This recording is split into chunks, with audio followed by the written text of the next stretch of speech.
This is not the figure of a strange pagan god. It is the figure of a man, an awakened man, a Buddha. And I expect you may have wondered why almost all figures of Buddha or of many other Eastern sages that you see are seated like this. This figure of Buddha is in the posture of meditation, and the way in which he is seated and the whole cast of his features and of his expression symbolize a certain attitude to life, a certain way of looking things, which in Indian and Chinese philosophy is considered essential to sanity. Perhaps I can give you some idea of the meaning of this attitude by demonstrating it with a Chinese character, a word which represents this whole attitude to life. Most of you probably know that Chinese characters are originally picture writing. And in this particular character, this half of the character is said originally to have represented some water bird, perhaps a stork or a heron. And this other part of the character is first of all a sign meaning the human eye.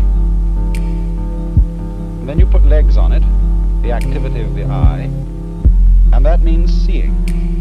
And the whole character is pronounced Guan. And it means a certain kind of observation, a certain way of looking at things which might be typified by the image of a heron standing at the edge of the water, as in this painting, which is by the great Japanese artist Kano Motonobu. There is the heron standing quietly and serenely, watching the water. And so, the whole meaning of this attitude to life is what is summed up in the entire Eastern idea of meditation, typified in these Buddha figures. And I want to try today to explain to you something of the meaning of this attitude to life.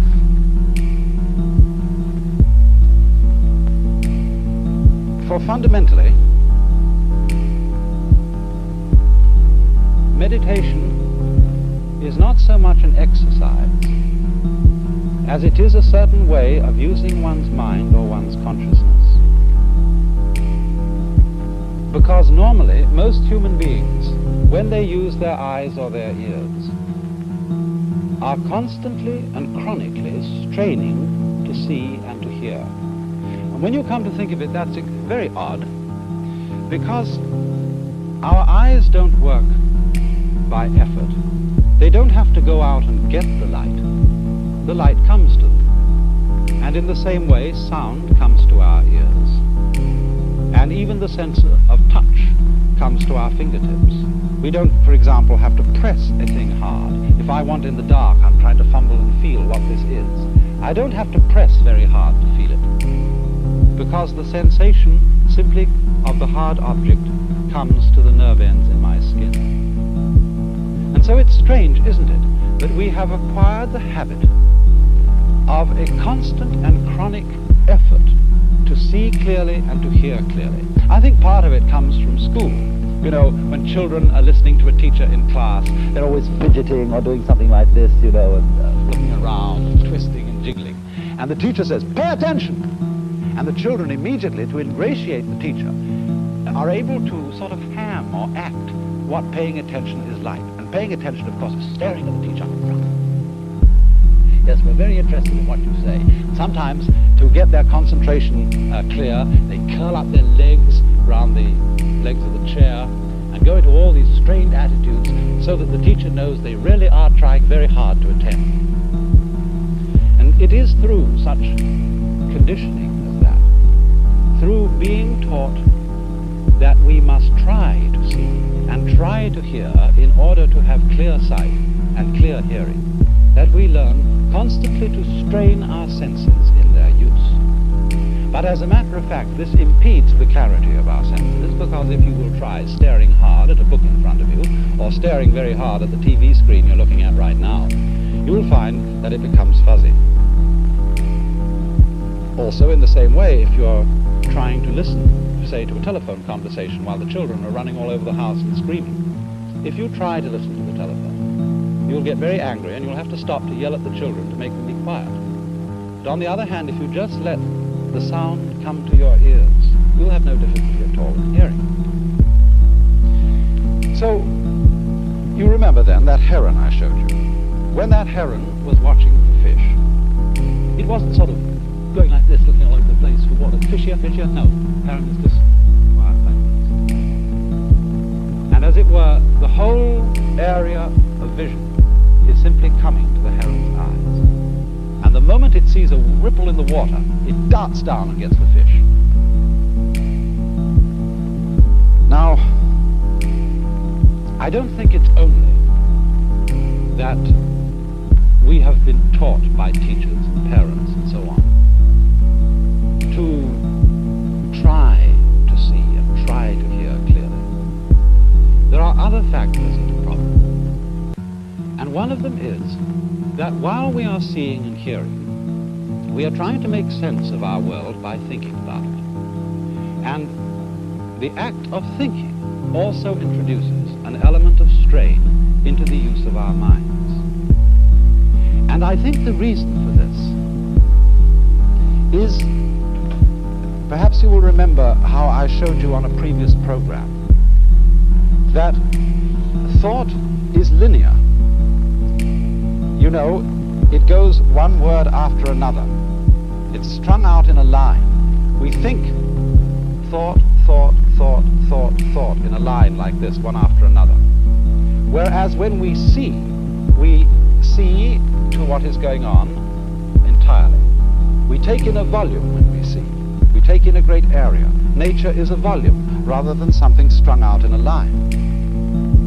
But when we think, we get one thought after another, and so the process of thought is much slower than the process of seeing and using our consciousness or our mind as a whole. And this then requires a certain effort to make thought keep up with what we are seeing or what we are hearing. Also, you see, thought works by abstraction. What do I mean by abstraction? Well, a lot of Chinese characters are abstractions. If we take, for example, the Chinese character for man, it is written this way. Now, that was originally the head and legs of a human figure, something, you know, like this. When we draw an abstract figure of a man, everybody knows that's a man. But as a matter of fact, it cuts out a great deal of man. This figure cuts out all the details and gives us a simple image which we can grasp all at once.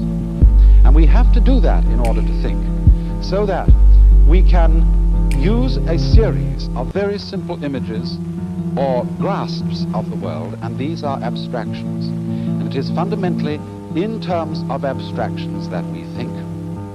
Now, thought, as I said, is slower because it goes in a line, thought after thought. And also thought is abstract. That is to say, it lacks the full living quality of real life, just as this figure here is just a sort of skeleton, ball on top of sticks, and therefore it lacks the vitality, the aliveness of a real man. Now, the more we tend to live in a world of thought, the more we tend to live in an abstract world that is removed from and has a gap between it and the real world of nature. And as a result of this, we tend to live in a world that is in some ways unsatisfying, lacking in vitality and life. And also, people tend to think all the time. This becomes, for every civilized community, every civilized person, a sort of habit, which is like constantly talking to yourself. Now, of course, when you meet me here on the TV screen, I'm always talking, or almost always. But I assure you, I'm not always talking.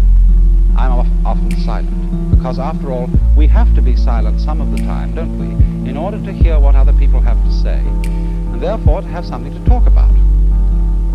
In just the same way, our minds have to be silent some of the time, if we are really to have anything to think about except thoughts.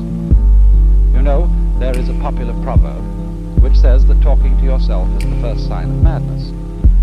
And there's some truth in this, because constant thinking, as distinct from simply experiencing through our senses, constant thinking about our experiences, coding our experiences into words, into signs, into the symbols of thought, is a buzz that goes on day in and day out inside our heads, except when we're asleep. And as a result of that, we begin to live in a world increasingly divorced from reality. And that is why in those Oriental cultures in India and China and Japan, it has always been considered important for everybody to spend some of his time, by no means all of his time, but some of it, not thinking, but simply in the attitude which was represented by that Chinese character which I drew at the beginning, pronounced guan, or quiet observation. Remember this point, it's important. This is not saying that thinking is a disturbance, is a thing that human beings shouldn't do. On the contrary, it's a highly important acquisition of man. But thinking is of no real value to us unless we also can practice non-thinking, unless we can have our minds silent and make immediate contact with the real world as distinct from the world of pure abstraction. And so this leads to a very common practice in Asia among Hindus, among Buddhists, among Taoists, called meditation. And I want to try and show you something about it. By sitting in the posture of meditation, which is commonly used, and is done approximately like this. One sits upon a firm cushion. Usually, a big city telephone directory is about the right thickness. And ordinarily, among Oriental peoples, they sit in what is called lotus posture, or half lotus posture, as I'm sitting now, which means that the right foot is lifted up onto the left thigh. You will find, of course, that that's an extraordinarily uncomfortable position if you're not used to it. But one of the reasons for sitting that way is that it locks your legs together so that you don't easily fall over if you should go to sleep. And also that this position gives you a sense of being very, very firmly rooted to the ground. And then the hands are laid like this. And one then turns attention to letting oneself breathe. You don't do a breathing exercises, taking deep inhalations and exhalations. You simply let your breath come as it wants to. But you, if anything, let the out-breath, you know, the breath that goes with a sigh of relief, you let that be the emphasized breath rather than the in-breath. You don't close your eyes. You usually drop them a little on the floor in front of you. Because the object is not to cut out all the things that you might be experiencing through your eyes and through your ears, through your nose and your nerve ends on the skin. The object is simply to let one's mind alone, to experience, but not to try to catch hold of one's experience in thoughts. Simply to think, no, I wouldn't say think, that's a word we use very ambiguously. When I use the word think, I mean talk to yourself, or bring a lot of images before your mind which have nothing to do with what's right in front of you. So the function of this exercise, this posture, is to let the whole world without interfering with it in any way, just sitting like that. You may say, oh, that's a great waste of time. There are all sorts of interesting things in life to do. Why just spend some hours sitting? And the reason, though, as I tried to explain, is that it is through this that one comes to have a contact no longer with a world of abstractions, no longer with a world of thought, but with the world that actually is. Now, as you do this, you begin to notice a rather curious change in your general feeling of life. You notice that there ceases to be what I would call an interruption or an interval between your experience and yourself. You see, in our ordinary way of using our minds, the chronic sense of strain, the chronic attempt to think about and make sense of what we are feeling, is what we call our ego. If you say, I experience my own existence, I am aware constantly of a knower behind and receiving all that is known, then you get this chronic sensation of there being an I, a self, who has all these experiences, and that I or self is what we call the ego. And this chronic sense of strain is our, you might call it our psychological blocking against our experience. The thing that seems to divide us from an external world, from the whole universe. But when in this way the interval begins to diminish, we begin to experience our world as ourselves. There is no interval, there is no interruption between the knower and the known. Just as when we are completely absorbed listening to music or dancing to music, we are not aware of our separation from it. We go right with it. And so in the same way, when the mind responds instantly to what the senses bring, it seems almost as if the mind and what it experiences were one and the same. Now, in a way, of course, this is actually true. We can understand this theoretically, but we don't ordinarily really feel it. For example, you know the old saying, if a tree falls in a forest with nobody listening to it, will there be any noise? Perhaps you know the limericks in which this problem is posed. There was a young man who said, God, I find it exceedingly odd that a tree, as a tree, simply ceases to be when there's no one around in the quad. And the answer was, young man, your astonishment's odd. I'm always around in the quad, so the tree, as a tree, never ceases to be since observed by yours faithfully, God. But this is a great philosophical puzzle for the Western world. Does what we know depend on there being a knower? Now, in a way, obviously, it does. Because when a tree falls in the forest, it certainly makes vibrations in the air. But those vibrations in the air do not become noise unless they vibrate an eardrum. So in the same way, the light from the sun does not become light unless it falls on an eye, an eyeball.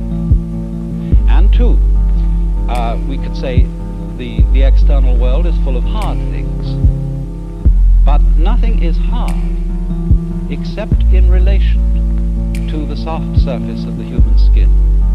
Nothing is heavy except in relation to human muscles. So if there is not a human organism, the world does not appear to us at all as having any of the characteristics which we attach to an external world. In other words, we could say, the sun is light, but only because of eyes. Rocks are hard, but only because of soft fingers. Falling rocks are noisy, but only because of sensitive human ears. We cannot form any idea at all of what the world would be like without an observing mind. Even such things as duration, the span of time, depend upon the human mind to appreciate. Space depends on a human mind to observe the world from a particular position and so know that there are things which are distant from it. Without this mind, there could not be any world that we could think about or conceive or imagine in any way whatsoever. And so this shows in a very clear way that our mind and the external world go together. They are inseparable differences. You remember in a recent program how I tried to illustrate the idea of inseparable differences by taking a coin or an object here like a cigar, which has two distinct ends, but you cannot separate those ends. This is very important. It's worth repeating because it's quite fundamental. If I would want to take one of these ends off and break the thing and throw it away, it would still have another end. There would still be two ends there. I could never get rid of the situation of it having two ends. So you see that although the two ends are different, there is just one object. So in the same way, although there is a difference, in a way, between the knower and the known, between man and the world, nevertheless, these two go together, and they are fundamentally inseparable. And therefore, when our consciousness is responding instantly, without any interval or interruption, without any, shall we say, stopping to think about it, then we have a situation in which we are actually realizing, we are actually feeling the true physical relationship which exists between man and his environment. And this we could call the experience of oneness or unity with the universe, which is the function of meditation. Now,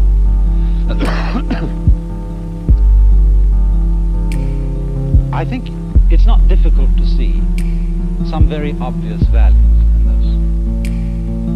this. Because,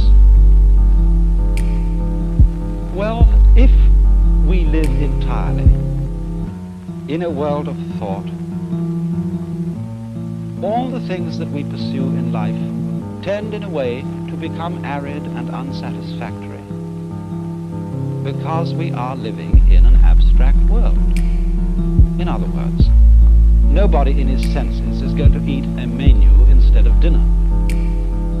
Nobody in his senses is going to try and get a satisfactory diet of dollar bills. And yet, you see, dollar bills and menus stand in the same relation, on the one hand to wealth, on the other hand to dinner, the same relation in which thought stands to reality. They represent it, they symbolize reality, but they are in no sense substitutions for it. Yes, you can do a great deal of things if you have a lot of dollar bills, but unless you exchange those dollar bills into real concrete worth, they are of no value to you. And so in the same way, if we try to live in the world of pure thought, we begin to feel a strange, unsatisfactory quality to the world. And this living in pure thought is not something that is only done by, you know, professors and intellectuals and thinking people. Perfectly ordinary people often live in the world of pure thought.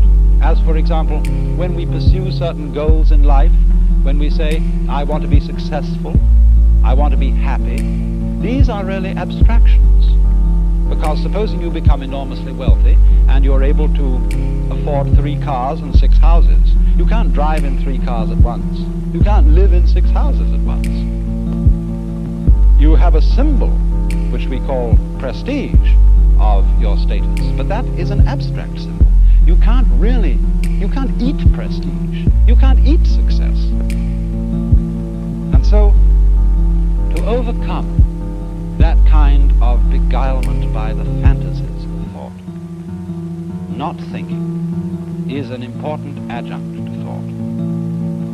To be able, every so often, to cease the hubbub going on inside one's head and to let talking to oneself stop and come to stillness.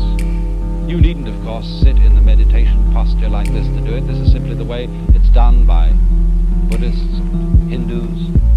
You can walk, you can sit in the ordinary way, you can lie in the bathtub and do it. You can lie on your back in bed before you get up in the morning and do it. Just let your mind alone and stop trying to make sense of the world, so that there is really something to think about other than thought itself.